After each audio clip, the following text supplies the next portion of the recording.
Military finally dumps B-350 meters airship, BP, September 15. Something about our military procurement is badly awry, yet the military HASNT fixed the problems. For example, look at our airship, decommissioned after 8 years of service, during which time the blimp crashed once, while it was mostly grounded the rest of the time as it was plagued by various defects. The airship couldn't even fly its maiden flight as scheduled due to technical problems, and reportedly could fly only 1/3 of the height claimed in its specifications, yet the Army, under the leadership of Nova Interior Minister Anupong Paujinder, accepted the craft. In February 2012, it could fly up to 500 meters above the ground, but only for a few hours, and in September 2012 it had to be repaired, costing 50 million baht, yet in July 2013 it had to be repaired again. Nor is the blimp the only case of our soldiers not getting the equipment they need. As a small example, our army paid 1 million baht each for G200 bomb detectors, yet our government proved it to be accurate only 20% of the time. In other words, our soldiers more than doubled their chances of survival by flipping a coin. Or how about our aircraft carrier Chakri Narue, but which HASNT been combat ready for years because it has no aircraft that can fly? Now we've committed more than 30 billion baht for submarines, while our soldiers in the deep south get bombed in the pickup trucks, rather than being protected in armored personnel carriers. What kind of planning and procurement is that? Prime Minister Prayut Chan-o-cha should use this opportunity to show that under his watch those responsible for the above fiascos will be held accountable, even his brother generals, if need be.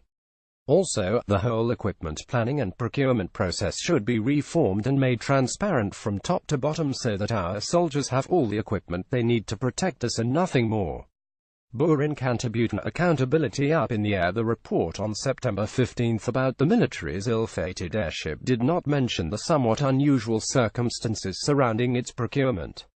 The airship was not purchased directly from its U.S. manufacturers but from Aria International Inc., a company registered in the U.S. which was apparently only formed in 2008, a year before the purchase, and which seems to have had the Thai military as its only customer.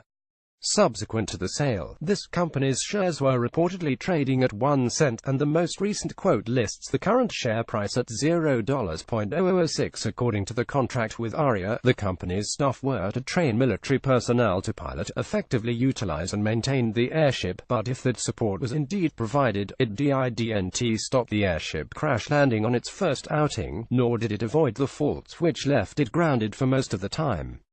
One can only speculate at the nature of the relationship between the government and military authorities and Aria, and whether any due diligence was carried out prior to signing the contract. Robin Grant: how to profit from fiascos. It's typical that the military would defend its decision to spend 350 million on the now decommissioned airship. But not all is lost. Why not have a museum full of apparent follies on which our taxes have been wasted? We can start with the noseless aircraft carrier, add the equally scandal-ridden bomb detectors, and, of course, the defunct blimp. In just a few years the museum can be expanded to include rusty submarines now being ordered. Charge thrice a low fee to enter the museum and a huge entrance fee for the rich foreigners. Surely a win-win situation. Martin R. A fair day's wagery. Hopeless wages. Postbag, September 13. I read Mr. Hober's letter with interest, but I think the point he makes completely misses the crucial economics of wage and salary increases. What should be implemented is a minimum hourly rate. For a simple 8-hour stint 6 days a week, a rate of 45 baht per hour should be the starting point for reform. Those working longer should get the same rate per hour up to 54 hours in 1 week. Anything above 54 hours in 1 week should be paid more, maybe 60 baht an hour.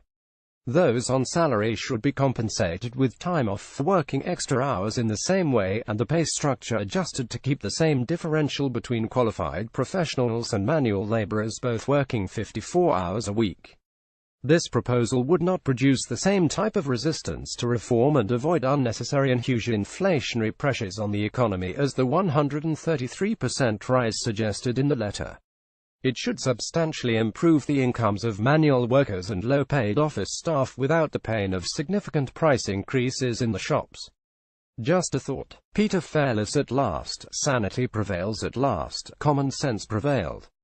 The old Bangkok bus routes are back. The new nonsense with changed routes, color-coded buses and renumbering are gone. Hopefully forever online. September 16th. Perhaps special bus lanes might once again be tried, this time with lots of police enforcing the no vehicle line bus lane rule. But we know this, too, will never happen. OHP Choi, let's get on the same track, revamped by 35 more Blue Line trains. BP, September 15th. I urge those additional 35 trains to have their specifications that can be operated on both the Blue and Purple lines so that commuters do not have to change to another train at the Tau Un connection. RH Sugar whistling in the dark. Refurious Sept to advise on police reform. BP, September 15th. Sept Thorshaben to advise on police reform. What is he going to do? Blow a whistle? Mr. Pete, contact Bangkok Post Building 136 Naranong Road, Klong Toi, Bangkok 10110, fax 02-616400, email postbag@bangkokpost.co.th. All letter writers must provide full name and address. All published correspondence is subject to editing at our discretion.